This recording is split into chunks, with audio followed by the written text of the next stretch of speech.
अगर आप म्यूज़िक सीखने में बिल्कुल एकदम न्यू हैं, एकदम बिगिनर हैं, तो सबसे पहला क्वेश्चन जो आपके माइंड में आता है कि मुझे कौन सा इंस्ट्रूमेंट सीखना चाहिए। आप गूगल करते हैं, लोगों से पूछते हैं, इंस्टीट्यूट्स में जाते हैं, सारी रिसर्च करने के बाद आपके पास ये नाम सामने आते हैं। आइए इनमें देखते हैं आपको कौन सा इंस्ट्रूमेंट सिलेक्ट करना चाहिए, क्या सोच के। सबसे पहला इंस्ट्रूमेंट जो हर कोई सोचता है वो है गिटार। क्यों? क्योंकि गिटार ट्रेंडी लगता है, स्टाइलिश लगता है। सबको ये लगता है कि गिटार अगर हम स्टेज पे बजा रहे हैं तो बहुत कूल लग रहा है, कूल डूड लगते हैं। ये सोच के गिटार चूज़ करता है हर कोई सबसे पहले। तो क्या सबको गिटार सीख लेना चाहिए या नहीं? इसको डिसाइड करने के लिए आपको सिर्फ एक दो बेसिक चीज़ें देखनी है। पहली चीज़, आपका बजट। एक बेसिक गिटार जो होता है वो अराउंड 3000 के आसपास एवरेज मिल जाता है, और एक इलेक्ट्रिक गिटार जो आप स्टाइलिश गिटार सोचते हैं वो 20-25 हज़ार से शुरू होता है। और अगर आप बच्चों को सिखाने के लिए सोच रहे हैं तो ध्यान रखिएगा, 6 साल से छोटे बच्चे के लिए गिटार बिल्कुल नहीं होता। इसका बिल्कुल वैलिड एक रीज़न, एक लॉजिकल, जो रिस्ट है, हमारी रिस्ट कलाई, जो ये वाला पार्ट है, ये यहाँ एक नस होती है जो बच्चे में डेवलप नहीं हुई होती 6 साल से पहले। देखिए, जब आप गिटार यूँ बजाते हैं तो ये नस खिंच रही है, आपको दिख रही होगी, ये देखिए नस, ये हिल रही है। तो 6 साल से छोटे बच्चे में नस इतनी डेवलप नहीं होती, इतनी ताकत नहीं होती उसमें कि वो अच्छे से गिटार बजा पाए। तो उस बच्चे के ऊपर एक मेंटल और एक फिजिकल प्रेशर ज़रूरत से ज़्यादा हो जाता है। आपको रेयर केसेस में बच्चे दिख जाएंगे जो जनरली वही होते हैं जिनके पेरेंट्स खुद ही एक म्यूज़िक लाइन से रिलेटेड होते हैं, तो वो बच्चों को अर्ली स्टेज पे शुरू करा देते हैं। बट एक कॉमन पर्सन के लिए बच्चों को गिटार सिखाना 6 साल के बाद ही शुरू करना चाहिए, या जब उनको ये लगे कि बच्चे के अंदर फिजिकली इतनी ताकत है कि उसकी रिस्ट मजबूत हो चुकी है। जो सेकंड ऑप्शन सबके पास आता है, पियानो और हारमोनियम। बिल्कुल ईजी टू यूज़ है। हारमोनियम थोड़ा हैवी हो जाता है, इंडियन स्टाइल हो जाता है। पियानो एक डिजिटल हो जाता है और वेस्टर्न स्टाइल भी है, ईजी टू मूव है, कहीं भी ले जा सकते हैं बहुत ही ईजीली। तो बस यही डिसाइड करना है पियानो और हारमोनियम में, बाकी कोई बहुत ज़्यादा फर्क नहीं होता बजाने में। उसके अलावा पियानो सिखाना अगर बच्चों को चाहते हैं आप, तो लगभग 3 साल की एज से शुरू हो सकता है। सिर्फ बच्चे को 1 2 3 4 5 6 7 7 तक नंबरिंग आनी चाहिए। बच्चे को अपने फिंगर्स की काउंटिंग आनी चाहिए, 1 2 3 4 5 6 7 8 9 10 ऐसे। और ABCD आनी चाहिए, वो भी G और H तक, ज़्यादा नहीं, क्योंकि म्यूज़िक के notes ABCD E F G इतने ही होते हैं। इतना है, अगर बच्चे को नॉलेज है तो आप पियानो को बिल्कुल अच्छे से सिखाना शुरू कर सकते हैं। फिर ढोलक और तबला आता है, इंडिया में बहुत कॉमन, सब सिखाना चाहते हैं। तो इसमें भी ध्यान रखिए, तबला और ढोलक दोनों में ही जोर लगाना पड़ता है आपको, यहाँ से और यहाँ से। ये 2 पॉइंट्स हैं हाथ के जिनसे ताकत लगानी पड़ती है। तो आप 3 से 4 साल के बच्चे के लिए शुरू करा दीजिए, बट ज़्यादा प्रेशर मत दीजिए, क्योंकि वॉइस खुद निकालनी। देखिए, पियानो में क्या है, की दबाइए, वॉल्यूम बढ़ा लीजिए, आवाज़ आ जाएगी। लेकिन ढोलक और तबला में जितनी ज़ोर से बच्चा हाथ मारेगा उतनी ही ज़ोर से आवाज़ निकलती है। तो ये बात ध्यान में रखते हुए ही ढोलक और तबला सिखाइए। फ्लूट और माउथ ऑर्गन इस लिस्ट में बिल्कुल लास्ट में सबको मिलता है। अब इनको जब भी आपको सिखाना है, कोई एज ग्रुप नहीं है बच्चे के लिए सिखाने में, लेकिन फ्लूट और माउथ ऑर्गन दोनों ही एक तो आपकी फूंक से बचते हैं।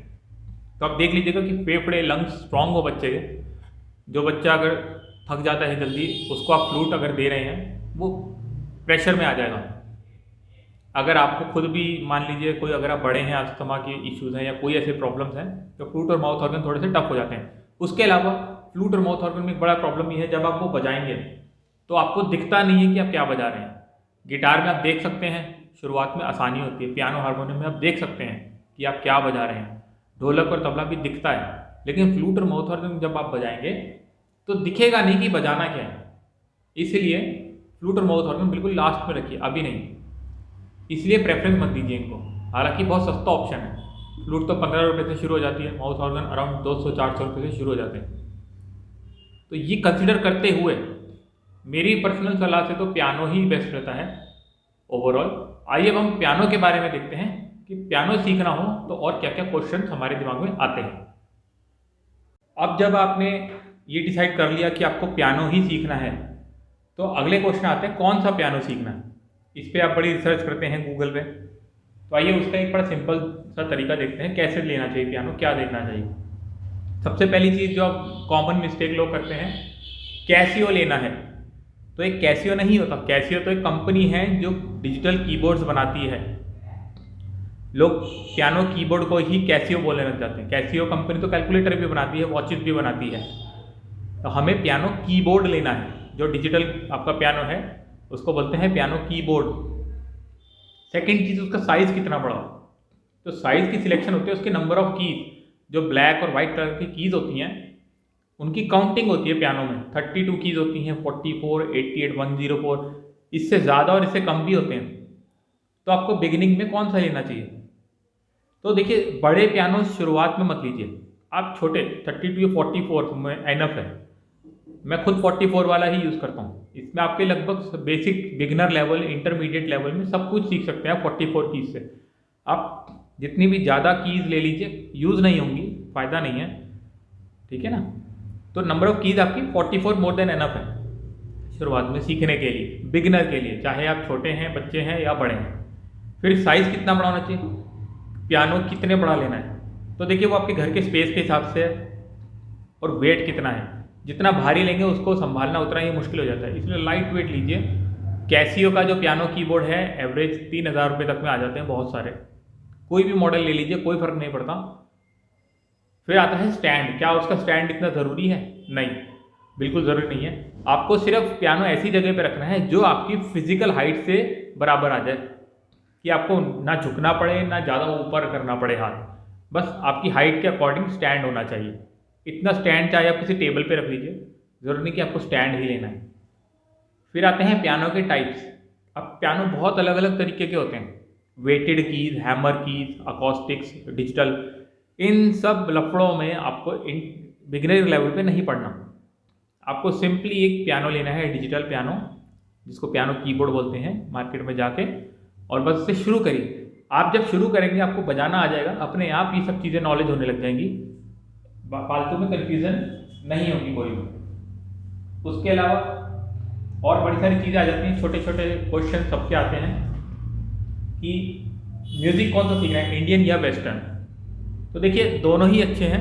ऐसा नहीं है कि हम इंडिया में रहते हैं तो इंडियन अच्छा है, वेस्टर्न नहीं है, दोनों अच्छे हैं। लेकिन अगर आपने वेस्टर्न पियानो कीबोर्ड अगर आप ले रहे हैं तो वेस्टर्न म्यूज़िक उस पर ज़्यादा सूट करता है। वो क्यों होता है वो बिगिनर में समझना मुश्किल है, बस एक बेसिक सी बात समझिए कि जो वेस्टर्न म्यूज़िक है उसमें कॉर्ड्स बड़े होते हैं, मतलब आप दोनों हाथों से पियानो बजाते हैं। और जो इंडियन म्यूज़िक है वो हारमोनियम पे जब बजाते हैं तो एक हाथ से हारमोनियम बजता है और एक हाथ से सिर्फ हम ऐसे उसमें पीछे हिला रहे होते हैं ऐसे, जिससे हवा उस पर पास हो जाती है हारमोनियम में। तो इसीलिए हमें क्या ध्यान रखना है कि अगर आप पियानो कीबोर्ड ले रहे हैं तो वेस्टर्न म्यूज़िक को थोड़ा सा प्रेफर करिए, जिससे आपके कॉर्ड्स भी बजने लग जाएंगे। फिर कीबोर्ड लें या हारमोनियम लें, मैंने पहले ही समझा दिया था कि हारमोनियम थोड़ा हैवी हो जाता है। एक बिगिनर के लिए, एक छोटे बच्चे के लिए हारमोनियम हर जगह कैरी करना थोड़ा सा टफ है, तो बेटर है आप पियानो कीबोर्ड लीजिए। अब अगला क्वेश्चन जो सबके दिमाग में आता है वो ये है कि मुझे कितनी देर तक पियानो सीखना है रोज़। सबसे पहले तो सब ढूंढते हैं मंथ्स, कि कितना लंबा कोर्स है, क्या 1 साल में आ जाएगा, क्या 6 महीने में आ जाएगा। कुछ लोग तो 5 दिन और 21 दिन के कोर्सेज भी देते हैं, क्रैश कोर्सेज म्यूज़िक के। तो देखिए इसका आंसर बड़ा सिंपल है, ऐसा कोई कोर्स नहीं होता। ये आप याद नहीं कर सकते हैं म्यूज़िक तो बाय हार्ट निकलता है। अगर आप सुन नहीं सकते हैं तो आप म्यूज़िक नहीं बजा सकते हैं। इसलिए मंथ्स वाली चीज़ बिल्कुल भूल जाइए। अगर आप बिगिनर हैं तो आप ये मत सोचिए कितना दिन लगेंगे, आप ये देखिए आप कितना टाइम दे सकते हैं। फिर नेक्स्ट क्वेश्चन आता है कि डेली कितनी मेहनत करनी है मुझे। बड़ा ही कॉमन क्वेश्चन आता है सबके लिए, क्योंकि नॉर्मली क्या होता है, लोग जब कोचिंग स्टार्ट करते हैं म्यूज़िक के लिए तो सीधा 2 घंटे की क्लासेस शुरू करते हैं, पर ऐसा बिल्कुल नहीं है, गलत है। अगर आप बिल्कुल बिगिनर हैं तो शुरुआत में सिर्फ 15 मिनट डेली बहुत है। क्यों? क्योंकि जो चीज़ आपको ज़्यादा समझ में नहीं आएगी वो आपको बोर लगने लग जाएगी, 2 घंटे खींचना बहुत मुश्किल हो जाता है। तो डेली सिर्फ 15 मिनट एज अ बिगिनर। जब आप शुरुआत कर रहे हैं म्यूज़िक सीखने की, पियानो सीखने की, तो 15 मिनट डेली बहुत है, मोर देन एनफ। और जब इंटरमीडिएट लेवल, जब आपको पता लग जाएगा, आपको थोड़ा थोड़ा आने लग गया है, तो डेली 2 घंटे का आपको एवरेज प्रैक्टिस चाहिए ही चाहिए। इसमें आप ये कर सकते हैं कि 15 मिनट सुबह 15 मिनट शाम कर लीजिए, फिर 2 घंटे जब आपको डेली करना है वो 1 घंटा सुबह 1 घंटा शाम कर लीजिए, जिससे आपका प्रोसेस स्पीड अप हो जाएगा। इसमें अब डाउट आता है सबको कि 15 मिनट बहुत है। जी हाँ, बिल्कुल बहुत है। अगर आप बिगिनर हैं तो आपको सिर्फ क्या सीखना है, कीज़ कैसी होती हैं, क्या होता है, कैसे फिंगर हिलानी है हमें, सारे गामा होता क्या है जो कॉमनली आप सुनते हैं, ये सब बिगिनर लेवल है। इसके लिए 15 minute daily more than enough है, सिर्फ 2-3 महीने। अभी आपकी एबिलिटी है कि आप ये सब कुछ 1-1.5 महीने में ही सीख लेते हैं, कुछ लोग 2-3 महीने में सीखते हैं, पर आ जाता है 15 मिनट एनफ। इसके बाद जो कॉमन क्वेश्चंस हर स्टूडेंट के दिमाग में आ जाते हैं बहुत सारे एक साथ, उनके आंसर्स देखते हैं। सबसे पहले हर स्टूडेंट ये सोचता है कि क्या मुझे गाना बजाना सीखना चाहिए बॉलीवुड सॉन्ग्स, या मैं पहले पियानो बजाना सीखूं, पहले म्यूज़िक को सीखूं। तो देखिए इसका बड़ा सिंपल सा लॉजिक आंसर है। अगर आप एक्स्ट्रा सीख सकते हैं अपने आप गाने, जैसे आपको कोई गाना बहुत ही पसंद है, आप उसको डायरेक्ट यूट्यूब से डाउनलोड करिए और सीखिए, कोई बुराई नहीं है। एक्स्ट्रा सीखने में बिल्कुल कोई बुराई नहीं है, बिल्कुल सीखिए। पर प्रेफर क्या करें, बॉलीवुड सॉन्ग से ज़्यादा प्रेफर करिए थोड़े भजन, किसी भी भगवान के जो आपको पसंद हो भजन। इसका रीज़न क्या है कि गाने तो आज आए और कल ख़त्म हो जाते हैं, लेकिन भजन आप रोज़ मंदिर में या सुबह शाम गा सकते हैं। अगर आप स्कूल में स्टूडेंट हैं, अगर आप छोटे हैं, तो भजन सीखने का थोड़ा फ़ायदा है कि आपको थोड़ा एक्सपोजर मिलेगा। स्कूल में कोई भी फंक्शन होता है तो आपको वहाँ पे इन्वॉल्व किया जाता है स्कूल में एक्टिविटीज़ में, तो इसलिए बॉलीवुड सॉन्ग से ज़्यादा बेटर है भजन सीखना, बट ये आपकी पर्सनल प्रेफरेंस है।